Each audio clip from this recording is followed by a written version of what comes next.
Oh, I don't know if I can tell the story with your dad. He's a grown-up. Okay. So when I was 17, my dad, who is actually my stepdad, I call him my encore dad, decided we should bond. So he was the tax collector for the town in which we lived, and so we decided that he had a conference in Padre Island. And so just he and I were going to go away to Padre Island, and we were going to have this great bonding time, and it was going to be great. And so clearly we had to drive to Padre Island, which wasn't quite as far as driving to California, but it was far enough when you're with your dad.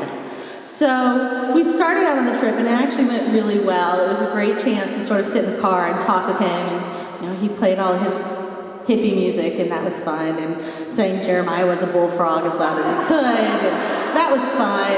And as we are getting closer and closer, it dawned on me that we were going to Padre Island, which would constitute that there be water all around it. I'm terrified of water. I don't even have a bathtub in my house. I am terrified I will die in water someday. It's just that simple. So we're getting closer, and I see this bridge. It's like 80,000 miles long, looming in front of me. And I just look at my dad, and he just smiles, and he reaches over and he turns up the radio. And I'm like, you need to pull over. He goes, and what? I said, I don't know, but pull over. And he goes, no, we're just going to go across the bridge, it'll be fine. He said, lean your seat back and enjoy the ride.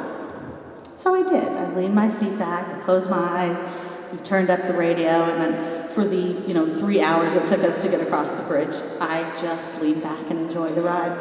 So we get to Padre Island, straight out of Dirty Dancing. I mean, it was a great resort, there were cute boys everywhere. I was 17. I don't need to say anything else. So clearly my dad was actually there for a purpose. So during the day he would be at conferences. And he would say, feel free to hang around the pool, go to the beach, order room service, I don't care. So I became slightly enamored with one of the bellboys who would bring me breakfast every morning. And I was 17. And so one night my dad had his banquet dinner where they were giving out whatever award it was for showing up to Padre Island and taking a course. So it was sort of on my own. So I made these clandestine plans to meet this boy out at the beach. And we did. And it was fantastic. And we're out there on the beach, which oddly has water in it.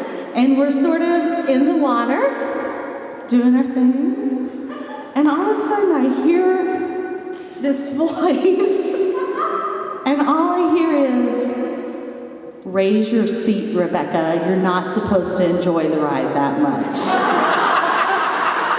And all I can think is, oh my God, please don't tell Mom, please don't tell Mom, please don't tell Mom. And I'm thinking, please don't tell Mom, please don't tell Mom, please. And I get out of the water, we say our goodbyes.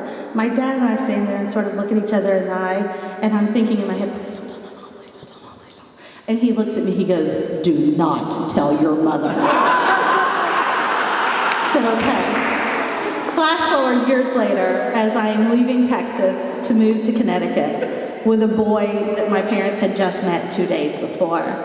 All my stuff in the back of the U-Haul. And my dad, who is ever perceptive, knows that there are some anxiety issues. And as he's boosting me up into the U-Haul, he goes, don't worry.